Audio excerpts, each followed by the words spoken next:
ইসরায়েলের আকাশে আগুনের ফুলকি উঠতেই মধ্যপ্রাচ্যের বাতাস বদলে গেল। বেইত-শেমেশের রাত যেন আচমকা যুদ্ধের মোহরা নয়, বরং ইতিহাসের গোপন দরজা খুলে দেয়া এক বিস্ফোরণ। যে বিস্ফোরণের শব্দ শুধু কংক্রিট কাঁপায়নি, কাঁপিয়ে দিয়েছে তেল আবিবের আত্মবিশ্বাসও। আর ঠিক সেখানেই নতুন করে নায়কের আসনে উঠে এসেছে ইরান। কারণ বহুদিন ধরেই তেহরান বলে আসছিল ইসরায়েলের তথাকথিত অভেদ্য ঢাল আসলে কাঁচের দেয়াল, এক ধাক্কায় চুরমার হয়ে যেতে পারে। বেইত-শেমেশের বিস্ফোরণ ছিল যেন ধোঁয়া উঠলে আগুন কোথাও না কোথাও জ্বলছেই প্রবাদটির জীবন্ত সংস্করণ। ইসরায়েলি কর্তৃপক্ষ বলছে এটি ছিল পরিকল্পিত পরীক্ষা, কিন্তু প্রশ্ন উঠছে, যদি সবই নিয়ন্ত্রণে থাকে তবে রাতের অন্ধকারে এমন তীব্র বিস্ফোরণের দরকার কি ছিল? কেন আশেপাশের বাড়িগুলোর জানালা উড়ে গেল? কেন সামাজিক মাধ্যমে ছড়িয়ে পড়া ভিডিওতে দেখা গেল আকাশ ছুঁয়ে ওঠা আগুনের মেঘ? ঘটনাস্থল ছিল টোমার নামের একটি রাষ্ট্রায়ত্ত প্রতিরক্ষা প্রতিষ্ঠানের টেস্টিং জোন।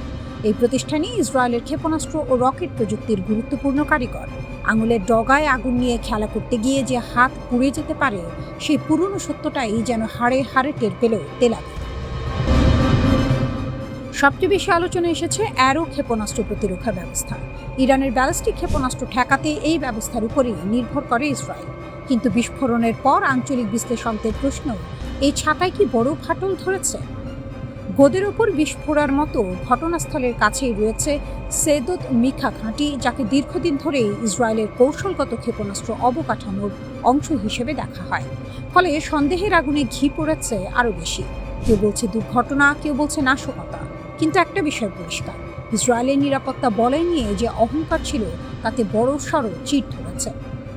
আর এই মুহূর্তে ইরান যেন দাবার বোর্ডের সেই খেলোয়াড়, যে কম কথা বলে কিন্তু চাল দেয় নিখুঁতভাবে।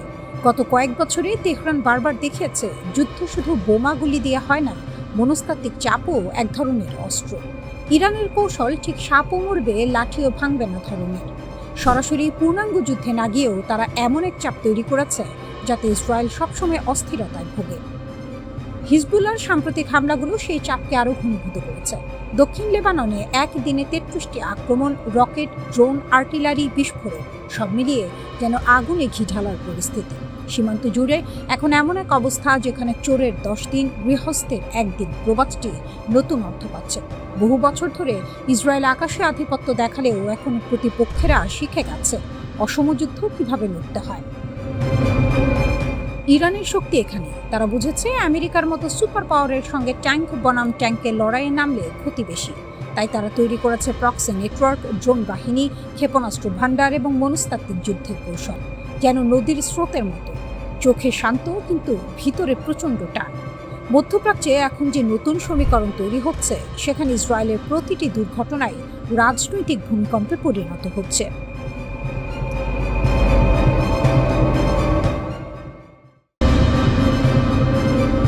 একদিকে হরমুজ প্রণালীতে ইরানের সেই ঘাতক ডলফিন সাবমেরিনের মহড়া, আর অন্যদিকে তেহরানের এক হাড় হিম করা হুঁশিয়ারি।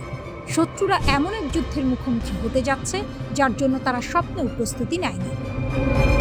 পশ্চিমা বিশ্ব যখন মনে করেছিল তারা ইরানের সব হাড়ির খবর জানে, ঠিক তখনই তেহরান বোমা ফাটালো। ব্রিগেডিয়ার জেনারেল আমির আকরামিনিয়া স্পষ্ট ভাষায় জানিয়ে দিয়েছেন, ইরানের পরবর্তী পাল্টা আঘাত হবে আকাশ থেকে পড়া কোনো এক নতুন রণকৌশলে।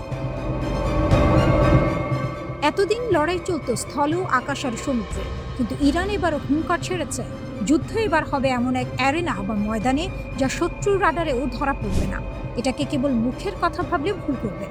ইরান বুঝিয়ে দিয়েছে তারা কেবল ঘর সামলাতেই ব্যস্ত নয়, বরং আক্রমণকারীর চোখে চোখ রেখে ইটের বদলে পাটকেলটি মারার সব সরঞ্জাম গুছিয়ে রেখেছে। তাদের এই নতুন যুদ্ধের ধরন সম্ভবত সাইবার স্পেস থেকে শুরু করে মহাকাশ কিংবা সম্পূর্ণ অপ্রচলিত কোনো মারণাস্ত্র হতে পারে। হরমুজের প্রহরী, ছোট সাবমেরিন, বড় ধামাকা।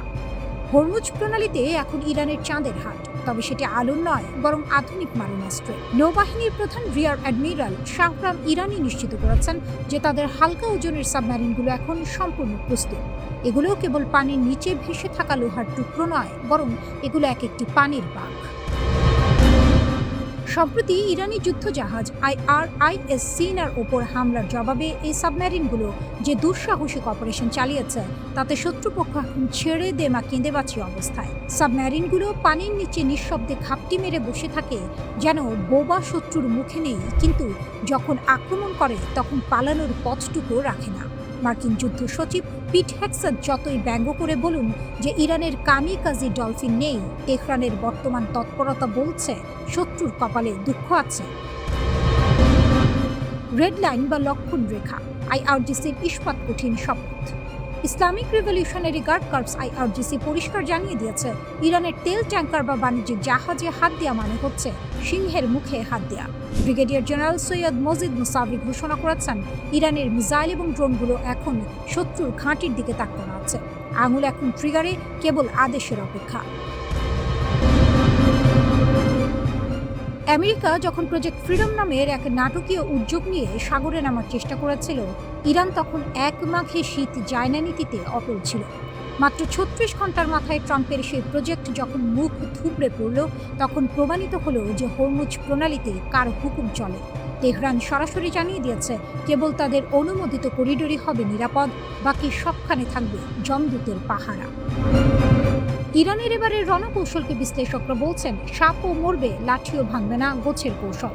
তারা সরাসরি যুদ্ধে জড়ানোর চেয়ে শত্রুকে মানসিক চাপে রাখতেই বেশি ওস্তাদ। কেন শত্রুরা ভয়ে কাঁপছে? অপ্রত্যাশিত যুদ্ধক্ষেত্র। ইরান এখন প্রচলিত যুদ্ধের বাইরে নতুন ডোমেইন যেমন ইলেকট্রনিক ওয়ারফেয়ার ব্যবহারের ইঙ্গিত দিচ্ছে। স্নায়ুযুদ্ধ ও জ্বালানি বাজার। হরমুজের চাবিকাঠি ইরানের হাতে থাকায় বিশ্ব তেলের বাজারে টান পড়ার ভয়ে পশ্চিমারা এখন উঠতে না পেরে খুঁটি ধরছে। মিসাইল ও ড্রোন শক্তি। IRGC ড্রোনগুলো এখন কেবল নজরদারি নয়, বরং সরাসরি আত্মঘাতী হামলায় পারদর্শী।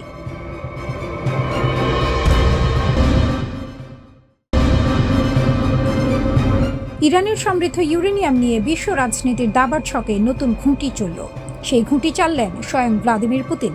মস্কোর সংবাদ সম্মেলনে রুশ প্রেসিডেন্ট ঘোষণা দিলেন, ইরানের সমৃদ্ধ ইউরেনিয়ামে পরিবহন ও সংরক্ষণ করতে রাশিয়া প্রস্তুত, কিন্তু তেহরান নীরব। পুতিন মনে করিয়ে দিলেন পুরনো অভিজ্ঞতার কথা। 2015 সালে ঐতিহাসিক পরমাণু চুক্তি JCPOA এর অংশ হিসেবে ইরানের সমৃদ্ধ ইউরেনিয়ামের একটি বড় অংশ রাশিয়ায় স্থানান্তর করা হয়েছিল। সেটা সফলভাবে সম্পন্ন হয়েছিল। মস্কো বলছে সেই পথে আবার হাঁটতে তারা রাজি। প্রস্তাবটা শুনতে মসৃণ, কিন্তু ভেতরে তার জটিলতা অনেক গভীর। পুতিন নিজেই জানালেন, আলোচনা কোথায় এসে থমকে গেছে। যুদ্ধে জড়িত সব পক্ষ প্রাথমিকভাবে একমত হয়েছিল যে ইরানের ইউরেনিয়াম দেশের বাইরে যাবে, কিন্তু তারপর ওয়াশিংটন দাবি তুলল ইউরেনিয়াম যাবে শুধু আমেরিকায়, অন্য কোথাও নয়। সেই দাবি শুনে ইরানও কঠোর হয়ে গেল। এখানেই আসল দ্বন্দ্ব। ইরান মাটি থেকে তুলে নিজের হাতে দেয়া এক জিনিস, আর সেটা সরাসরি শত্রুর ঘরে তুলে দেয়া সম্পূর্ণ আলাদা জিনিস। আমেরিকার দাবি ফাঁদ না সমাধান? ওয়াশিংটনের যুক্তি হয়তো এই, ইরানের ইউরেনিয়াম রাশিয়ায় গেলে নিরাপদ নয়, কারণ মস্কো তেহরানের বন্ধু। সেই বন্ধু যে কোনো সময় সেটা ফিরিয়ে দিতে পারে, তাই আমেরিকার হাতে থাকলেই নিরাপদ। কিন্তু ইরানের দৃষ্টিকোণ থেকে ভাবুন, নিজের পরমাণু কর্মসূচির সবচেয়ে মূল্যবান সম্পদ, যেটি বছরের পর বছর ধরে নিষেধাজ্ঞা সহ্য করে, চাপ সামলে, প্রযুক্তি উদ্ভাবন করে তৈরি করা হয়েছে, সেটি এমন একটি দেশে পাঠাবে যে দেশ বারবার তাকে আক্রমণের হুমকি দিয়েছে, তার পরমাণু বিজ্ঞানীদের হত্যা করেছে, তার অবকাঠামোতে সাইবার হামলা চালিয়েছে। এটা সমাধান নয়, এটা আত্মসমর্পণ। ইরান তাই কঠোর হয়ে গেছে। পুতিনের প্রস্তাবে কার লাভ? রাশিয়ার এই প্রস্তাব নিছক মানবিক সাহায্যের হাত বাড়ানো নয়, এর পেছনে আছে কৌশলের ঠান্ডা হিসাব। প্রথমত, ইরানের ইউরেনিয়াম মস্কোতে থাকলে রাশিয়া হয়ে ওঠে অপরিহার্য মধ্যস্থতাকারী। যে কোনো ভবিষ্যৎ চুক্তিতে রাশিয়ার ভূমিকা নিশ্চিত, টেবিলে রাশিয়ার আসন পাকা। দ্বিতীয়ত, এই প্রস্তাব দিয়ে পুতিন আমেরিকাকে একটি বার্তা দিচ্ছেন, তুমি যদি ইউরেনিয়াম চাও, আমার মাধ্যমে এসো। ওয়াশিংটনকে মস্কোর দরজায় আসতে বাধ্য করার এটি একটি চতুর কৌশল। তৃতীয়ত, কাস্পিয়ানের গোপন সরবরাহ পথ দিয়ে ড্রোনের যন্ত্রাংশ পাঠানোর পর ইরানের ইউরেনিয়াম গ্রহণের ঘোষণা। এটি রাশিয়া ইরান ঐক্যকে আরও দৃশ্যমান করে তুলল। বিশ্বকে বুঝিয়ে দেওয়া হলো, এই জুটি কেবল বাগাড়ম্বর নয়, এটি কার্যকর অংশীদারিত্ব। তেহরান তাৎক্ষণিক কোনো মন্তব্য করেনি। অনেকে এই নীরবতাকে দুর্বলতা মনে করতে পারেন, কিন্তু এটি ইরানের পুরনো কৌশল। হরমুজে যখন আমেরিকান ডেস্ট্রয়ার তাড়া করে, তখন ইরান লাউডস্পিকারে হুঙ্কার দেয়। আবার যখন কূটনৈতিক টেবিলে সুবিধাজনক অবস্থানে থাকার প্রয়োজন, তখন চুপ থাকে। কথার জবাব না দিলে প্রতিপক্ষ অনুমানের মধ্যে ঘোরে। অনিশ্চয়তাই ইরানের কূটনৈতিক অস্ত্র। পুতিনের প্রস্তাব ইরানের জন্য একটি দরজা খুলে দিয়েছে। সে দরজা দিয়ে ইরান ঢুকবে কিনা, কখন ঢুকবে, কি শর্তে ঢুকবে, সেটা তেহরান ঠিক করবে নিজের সময় মতো।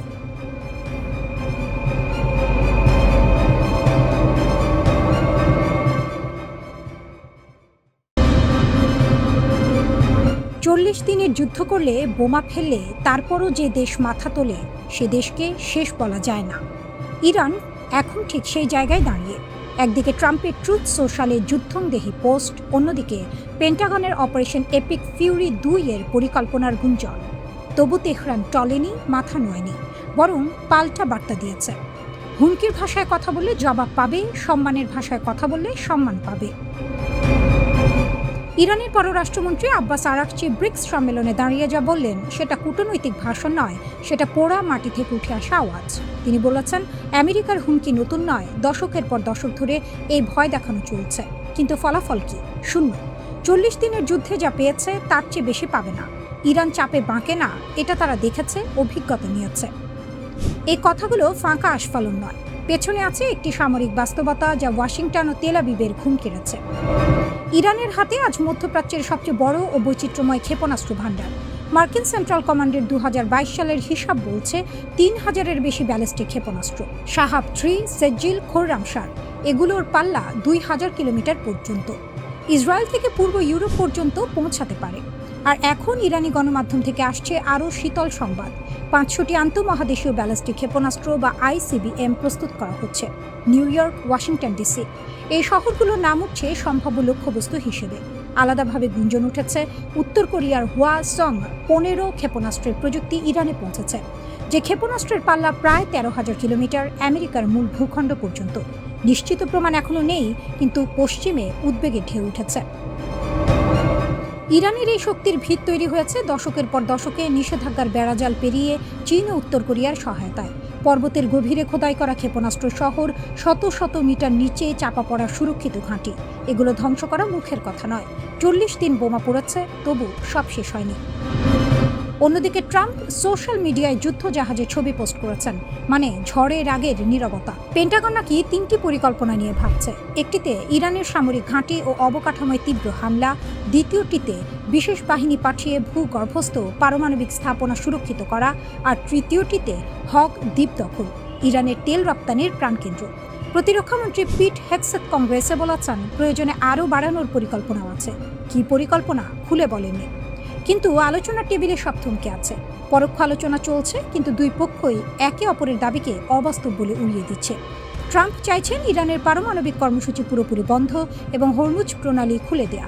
তেহরান বলছে আমেরিকার কথায় বিশ্বাস করার কারণ নেই, বহু বছর ধরেই তারা এই খেলা খেলছে, ফল মেলেনি। আগুনে পুড়লে সোনা যেমন আরও খাঁটি হয়, ইরানও যেন সেই পরীক্ষায় উত্তীর্ণ হওয়ার দাবি করছে। নত যেন না হওয়ার এই জেদ, এটাই এখন তেহরানের সবচেয়ে বড় অস্ত্র, ক্ষেপণাস্ত্রের চেয়েও হয়তো ধারালো।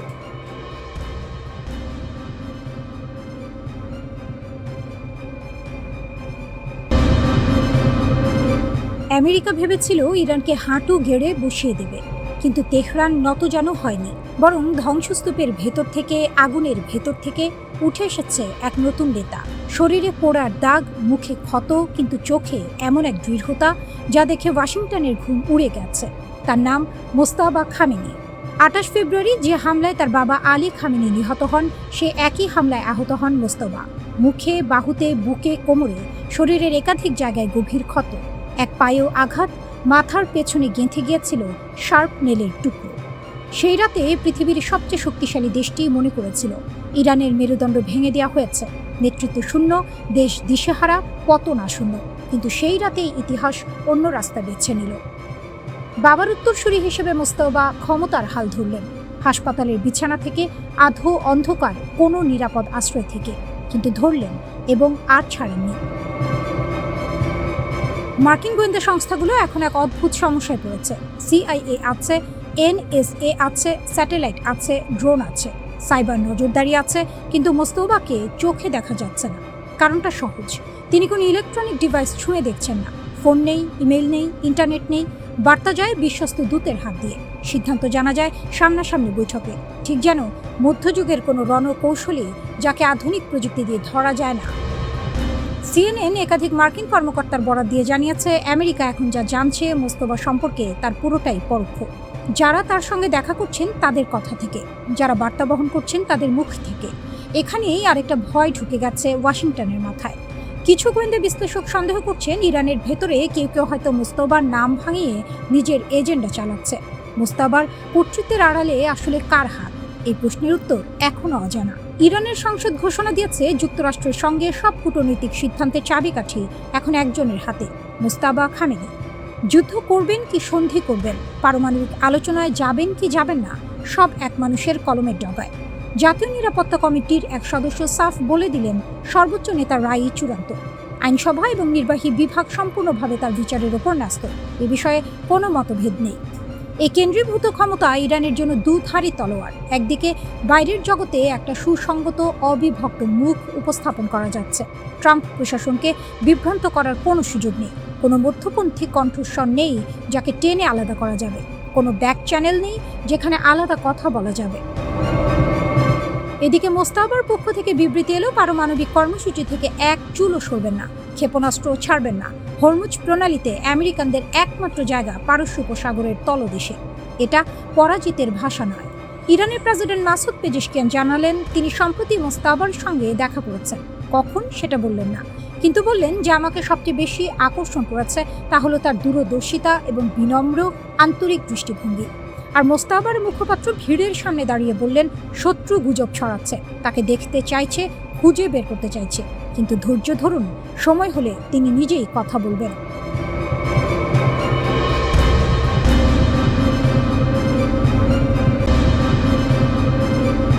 ইরানের দুই চালে কাঁপছে পুরো মধ্যপ্রাচ্য। তেলের পাইপলাইনে আগুন, হরমুজে মিসাইল আর আমেরিকার অস্ত্র ভাণ্ডারে টান। ইরান এবার এমন এক দাবার চাল দিয়েছে যা একসঙ্গে কাঁপিয়ে দিয়েছে বিশ্ব অর্থনীতি, আঞ্চলিক রাজনীতি আর আমেরিকার সামরিক অহংকার। যুদ্ধবিরতির এক মাসও পার হয়নি, কিন্তু ইরান অপেক্ষা করেনি। 4 মে সরাসরি আঘাত করল সংযুক্ত আরব আমিরাতের বুকে। প্রশ্ন হলো, এত দেশ থাকতে আমিরাত কেন? সিএনএনের বিশ্লেষণ বলছে, এর পেছনে আছে দুটি সুনির্দিষ্ট কারণ, এবং দুটোই ইরানের জন্য অস্তিত্বের প্রশ্ন। প্রথম চাল, তেলের রাজত্বে আঘাত। হরমুজ প্রণালী বন্ধ থাকলে সৌদি আরব, ইরাক, কুয়েত সবাই আটকে যায়, তেল বের করতে পারে না। বিশ্ববাজারে দাম আকাশ ছোঁয়। কিন্তু আমিরাত, তারা বসে হাসছিল, কারণ ফুজাইরা পাইপলাইন। এই বিশেষ পাইপলাইনটি হরমুজ প্রণালীকে পুরোপুরি এড়িয়ে সরাসরি ওমান উপসাগরে গিয়ে মিশেছে। মানে হরমুজ বন্ধ থাকলেও আমিরাত অনায়াসে তেল বিক্রি করতে পারে। পুরো অঞ্চল যখন জ্বালানি সংকটে ছটফট করছে, তখন আমিরাত একা বিশ্ববাজারে তেল সরবরাহ করে যাচ্ছে স্বাভাবিকভাবে। ইরানের চোখে এটা সহ্য করার মতো নয়, তাই হামলার লক্ষ্য করা হলো সেই পাইপলাইনকে।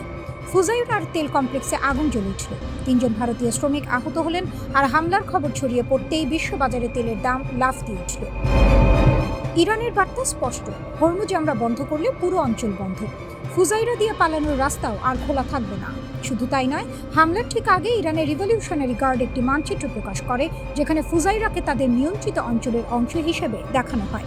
এটা কোনো ভুল নয়, এটা ইচ্ছাকৃত বার্তা। এই ভূমি আমাদের নজরে আছে। দ্বিতীয় চাল, ইসরায়েলের বন্ধুকে শাস্তি। ইরানের দ্বিতীয় রাগের কারণ আরও গভীর। সাম্প্রতিক যুদ্ধে আমিরাত আর ইসরায়েলের সম্পর্ক এমন এক জায়গায় পৌঁছেছে যা এর আগে কখনো দেখা যায়নি। গোয়েন্দা তথ্য বলছে, ইসরায়েল প্রথমবারের মতো কোনো আরব দেশে নিজেদের ক্ষেপণাস্ত্র প্রতিরক্ষা ব্যবস্থা এবং সেনা মোতায়েন করেছে। সেই দেশটি আমিরাত। আব্রাহাম অ্যাকর্ডের পর থেকে দুই দেশের সম্পর্ক ঘনিষ্ঠ হচ্ছিল, কিন্তু যুদ্ধের মধ্যে সেই সম্পর্ক রূপান্তরিত হয়েছে সামরিক জোটে। ইরানের কাছে এটা সরাসরি হুমকি। নিজেদের দোরগোড়ায় ইসরায়েলি সেনা এটা মেনে নিয়ে আরও প্রশ্নই নেই। তাই হামলার পরপরই তাসনিম নিউজে ইরানের সামরিক কর্মকর্তা ঘোষণা করলেন, আমিরাত যদি ইসরায়েলের ঘুঁটি হিসেবে ব্যবহৃত হয়, তাহলে এমন শিক্ষা দেয়া হবে যা তারা কখনো ভুলবে না। কাঁচের ঘরে বসে আছো, একটি সুবিধাও নিরাপদ থাকবে না। হরমুজে আমেরিকাকেও সরাসরি চ্যালেঞ্জ। 4 মে আরও একটি কারণে ঐতিহাসিক। ঠিক সেই দিন আমেরিকা ঘোষণা দিল, বাণিজ্যিক জাহাজ পাহারা দিয়ে হরমুজ পার করানো হবে। নাম দিল প্রজেক্ট ফ্রিডম। ইরান অপেক্ষা করল না 1 মিনিটও। সেই দিনই ছুড়ল 15টি মিসাইল, 4টি ড্রোন। সরাসরি আমেরিকান যুদ্ধজাহাজ লক্ষ্য করেও ছোড়া হলো মিসাইল। আমিরাত উপকূলের কাছে 2টো কার্গো জাহাজে আগুন ধরে গেল। দক্ষিণ কোরিয়াও জানালো তাদের একটি জাহাজও আক্রান্ত হয়েছে হরমুজে। তেহরান বলল এটা আগ্রাসন নয়, এটা জবাব। আমেরিকা জোর করে হরমুজে ঢুকতে চেয়েছে, পরিণাম ভোগ করছে।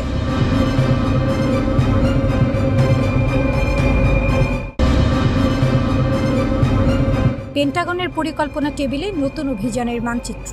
ইসরায়েলের সামরিক মহলে চাপা উত্তেজনা। গত মাসে কার্যকর হওয়া যুদ্ধবিরতির পর ইরানে আবারও নতুন করে বড় ধরনের হামলা চালানোর জন্য সবচেয়ে জোরালো প্রস্তুতি নিচ্ছে ইসরায়েল ও যুক্তরাষ্ট্র। আগামী সপ্তাহের শুরুর দিকে এই হামলা শুরু হতে পারে বলে মধ্যপ্রাচ্যের দুই কর্মকর্তার বরাত দিয়ে এক প্রতিবেদনে জানিয়েছে মার্কিন সংবাদ মাধ্যম দ্য নিউ ইয়র্ক টাইমস। মাস যায়নি, মার্কিন বোমায় ইরানের ক্ষেপণাস্ত্র কেন্দ্র ধুলোয় মিশেছিল। বাইরে থেকে মনে হয়েছিল খেলা শেষ, কিন্তু জেলাও সেই কদু। হরমুজ প্রণালী বারবার ৩৩টি ক্ষেপণাস্ত্র কেন্দ্রের মধ্যে ৩০টি এরই মধ্যে আবার সচল হয়েছে। মার্কিন গোয়েন্দারা নিজেরাই স্বীকার করছেন ইরান তাদের ভূগর্ভস্থ স্থাপনাগুলোতে দ্রুত নিয়ন্ত্রণ পুনরুদ্ধার করেছে। ইরানের পার্লামেন্টের স্পিকার গালিবাফ সামাজিক মাধ্যমে লিখেছেন, যে কোনো আগ্রাসনের উপযুক্ত জবাব দিতে আমাদের সশস্ত্র বাহিনী প্রস্তুত, তারা বিস্মিত হবে। একথা ফাঁকা আওয়াজ নয়। যে জাতি ৪০ বছর ধরে অবরোধের মধ্যে টিকে থেকেছে, নিষেধাজ্ঞার শিকলে বাঁধা পড়েও নিজেদের পারমাণবিক কর্মসূচি চালিয়ে গেছে, তাদের সহজে ভাঙার কথা নয়। ওয়াশিংটনের দুই মুখ। ট্রাম্পের উপদেষ্টারা এখন দুই মেরুতে।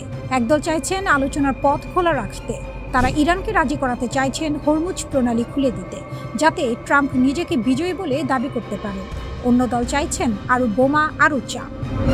পেন্টাগন ইতিমধ্যে পুরনো অপারেশন এপিক ফিউরির নতুন সংস্করণ তৈরি করে রেখেছে। নতুন নাম, পুরনো খেলা। ৫০,০০০-এর বেশি মার্কিন সেনা, ২টি বিমানবাহী রণতরী, ১ ডজনের বেশি ডেস্ট্রয়ার, সবই তৈরি। জেনারেল ড্যান কেন সিনেটে বলেছেন, নির্দেশ পাওয়া মাত্রই অভিযান শুরু হবে। আরও ভয়ঙ্কর পরিকল্পনা আছে। ইস্পাহান পারমাণবিক কেন্দ্রের মাটির গভীরে যা আছে সেটা ধ্বংস করতে বিশেষ বাহিনী সরাসরি মাটিতে নামানোর কথা ভাবা হচ্ছে। মার্চ মাসেই সে উদ্দেশ্যে কয়েকশো বিশেষ কমান্ডো মধ্যপ্রাচ্যে পাঠানো হয়েছে। খার্কিভ দ্বীপ দখলেরও পরিকল্পনা আছে, ইরানের তেল রপ্তানির প্রাণকেন্দ্র। কিন্তু মার্কিন সামরিক কর্মকর্তারাই ফিসফিস করে বলছেন এই পথে জয় সহজ না। ইরান প্রতিবার ঘুরে দাঁড়িয়েছে, প্রতিবার।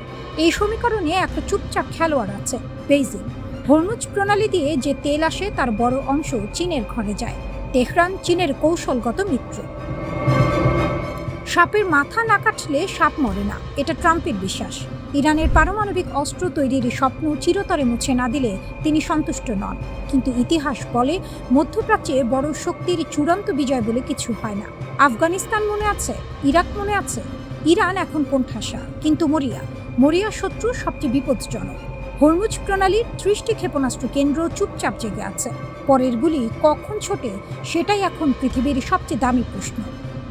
ইসরায়েলি সামরিক বাহিনী এবং দেশটির শীর্ষ নেতারা এর আগে জানিয়েছিলেন, মার্কিন বাহিনীকে সঙ্গে নিয়ে ইরানের বিরুদ্ধে তাদের এই অভিযানের মূল লক্ষ্য ছিল ইরানি শাসক গোষ্ঠীর সামরিক সক্ষমতা ধ্বংস করা, ইরানের পারমাণবিক ও ব্যালিস্টিক মিসাইল কর্মসূচি সহ দেশটির তৈরি করার সমস্ত হুমকি দূর করা এবং ইরানি জনগণের জন্য বর্তমান সরকারকে ক্ষমতাচ্যুত করার উপযুক্ত পরিস্থিতি তৈরি করা। তবে গত মাসে হওয়া যুদ্ধবিরতির কারণে ইসরায়েলের ঘোষিত এই লক্ষ্যগুলোর কোনোটিই এখনও পূরণ হয়নি।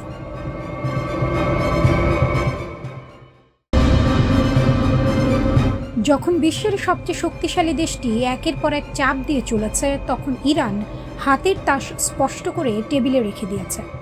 আমাদের কাছে ৯০% সমৃদ্ধ ইউরেনিয়ামের রাস্তা খোলা আছে, ইরানের হুমকি।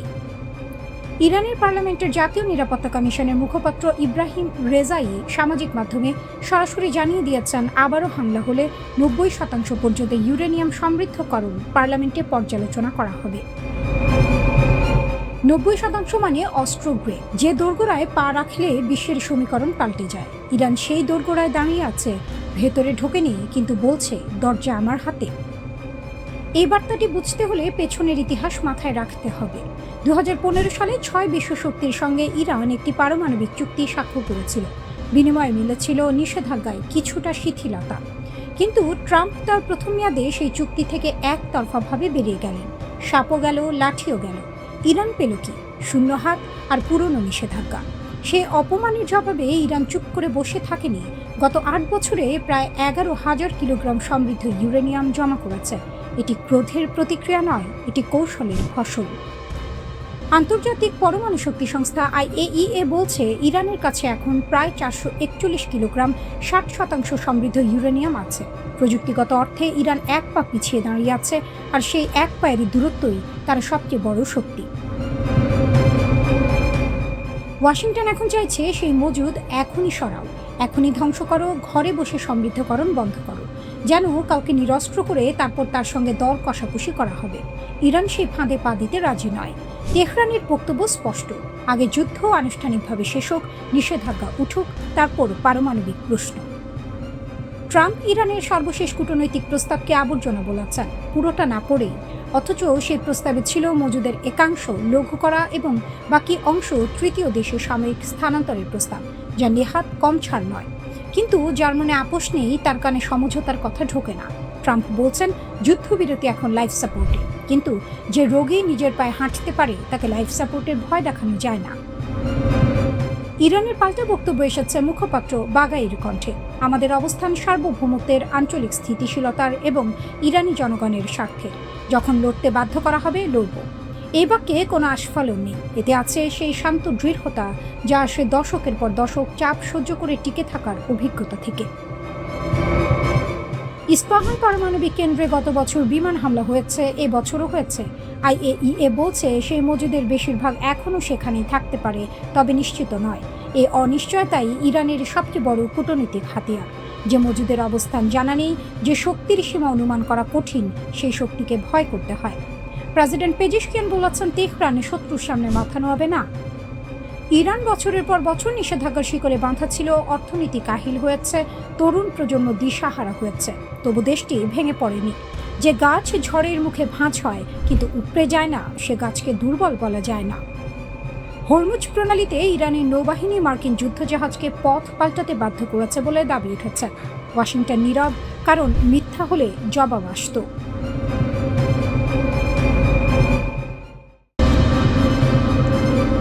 বেইজিংয়ে ট্রাম্প নতজানু, নয়াদিল্লিতে তেহরানের মাথা উঁচু। যুদ্ধ শেষে নতুন দুনিয়ার নতুন হিসাব। ইতিহাস কখনো কখনো একই দিনে দুটো ছবি আঁকে, পাশাপাশি কিন্তু সম্পূর্ণ বিপরীত। একদিকে বেইজিং, আমেরিকার প্রেসিডেন্ট ডোনাল্ড ট্রাম্প চীনের মাটিতে, পাশে বড় বড় ব্যবসায়ী, রাজনীতিক জাঁকজমক আছে, কিন্তু ভেতরে ফাঁকা। শরীরের ভাষা বলছে এই সফর আত্মবিশ্বাসের নয়, বাধ্যবাধকতার। অন্যদিকে নয়াদিল্লি, ব্রিক্স পররাষ্ট্রমন্ত্রীদের সম্মেলনে ইরানের পররাষ্ট্রমন্ত্রী আব্বাস আরাকচি, মাথা উঁচু, কণ্ঠ দৃঢ়, বার্তা স্পষ্ট। ইরান নিজের শর্তে দাঁড়িয়ে আছে, এক চুলও নড়েনি। দুটো ছবি, একটাই সত্য, 40 দিনের যুদ্ধের পর পৃথিবীর ক্ষমতার মানচিত্র বদলে গেছে। যে যুদ্ধ ইরানকে অপরাজয় প্রমাণ করল, 28 ফেব্রুয়ারি থেকে শুরু। আমেরিকা ও ইসরায়েল ঝাঁপিয়ে পড়ল ইরানের বুকে। পেন্টাগন ভেবেছিল দ্রুত, নিষ্পত্তিমূলক, পরিষ্কার জয়। তেহরান নতজানু হবে, নতুন মধ্যপ্রাচ্য গড়া যাবে। কিন্তু ইরান মাটি কামড়ে পড়ে রইল। 40 দিন ধরে বোমা সহ্য করেছে, ক্ষেপণাস্ত্র সহ্য করেছে, হরমুজ প্রণালী বন্ধ রেখে পুরো বিশ্বের জ্বালানি বাজারে কাঁপন ধরিয়েছে। শত্রুর একটিও কৌশলগত লক্ষ্য পূরণ হতে দেয়নি। 70 রাতের বেশি রাজপথে ছিল ইরানের জনগণ, ভয়ে নয়, প্রতিজ্ঞায়। প্রেস টিভির বিশ্লেষণ বলছে এই সাফল্য শুধু ইরানের শত্রুদের চমকে দেয়নি, চমকে দিয়েছে মিত্রদেরও। রাশিয়া, চীন, যারা ইরানের পাশে থাকে, তারাও ভাবেনি তেহরান এতটা টিকে থাকতে পারবে, এতটা শক্তি দেখাতে পারবে। এই অপ্রত্যাশিত প্রতিরোধী ইরানকে বিশ্ব রাজনীতির স্বাধীন চলক বানিয়ে দিয়েছে। ট্রাম্প বেইজিংয়ে গিয়েছেন, কিন্তু এই সফর যা হওয়ার কথা ছিল তা আর নেই। তাইওয়ান নিয়ে চাপ দেওয়ার কথা ছিল, এখন সেই সাহস নেই। বাণিজ্য যুদ্ধে ছাড় আদায়ের কথা ছিল, এখন উল্টো ছাড় দেওয়ার আশঙ্কা। চীনের ওপর আধিপত্য দেখানোর সুযোগ ছিল, এখন সেটা স্বপ্ন মাত্র। কারণ ইরান যুদ্ধ আমেরিকার আসল দুর্বলতা ফাঁস করে দিয়েছে। প্যাট্রিয়ট মিসাইল শেষ হয়ে গেছে, থার্ড ইন্টারসেপ্টরের মজুদ তলানিতে। টমাহক ক্রুজ ক্ষেপণাস্ত্র নিঃশেষ প্রায়। এগুলো বানাতে লাগে বছর, লাগে কোটি কোটি ডলার। এখন চীন যদি তাইওয়ানে হাত বাড়ায়, আমেরিকার হাতে দেওয়ার মতো কি আছে? তাইওয়ান জানে, জাপান জানে, দক্ষিণ কোরিয়া জানে, আর সবচেয়ে ভালো জানে বেইজিং। তাই এবার আলোচনা টেবিলে চীন বসেছে অন্যরকম ভূমিতে। দাবি দেওয়া এখন আর সীমাবদ্ধ নেই, কারণ আমেরিকার ঘাড়ে চেপে বসেছে ব্যর্থ যুদ্ধের বোঝা। মার্কিন বিশ্লেষকরা পর্যন্ত আশঙ্কা করছেন ট্রাম্প হয়তো তাইওয়ানের সামরিক সহায়তা কমিয়ে আনবেন, অকল্পনীয় ছাড় দিতে বাধ্য হবে। আমেরিকা এখন আর শর্ত দেওয়ার জায়গা নেই, শর্ত শুনতে বাধ্য হচ্ছে। আরাকচি, নয়াদিল্লি, প্রতীকের চেয়েও বড় বার্তা। ঠিক যখন ট্রাম্প বেইজিংয়ে কোণঠাসা, ঠিক তখনই নয়াদিল্লিতে ব্রিক্স সম্মেলনে আরাকচি পাশে উঠতি শক্তির প্রতিনিধিরা, যারা আমেরিকার একচেটিয়া দুনিয়াকে চ্যালেঞ্জ করছে। আরাকচির বক্তব্য একটাই, ইরান নিজের নীতি থেকে এক পাও সরেনি। যুদ্ধ হয়েছে, চাপ এসেছে, বোমা পড়েছে, তবু ইরান নিজের অধিকারের প্রশ্নে কোনো আপোষ করেনি। এই বার্তার তাৎপর্য বিশাল। বিশ্ব দেখছে একটি দেশ যাকে পরাশক্তি ঘিরে ধরেছিল, সে সম্মেলনে এসে বুক চিতিয়ে কথা বলছে, ভিক্ষা চাইছে না, মাথা নামাচ্ছে না। এই দৃশ্যটাই নতুন পৃথিবীর ঘোষণাপত্র। তেহরানের সবচেয়ে বড় শক্তি এটাই, সে চীনের মুখের দিকে তাকায়নি, রাশিয়ার কাঁধে ভর দেয়নি। নিজের সামরিক সক্ষমতা, নিজের জনগণের মনোবল, নিজের কৌশলগত বুদ্ধি, এই তিনটিকে পুঁজি করে লড়েছে।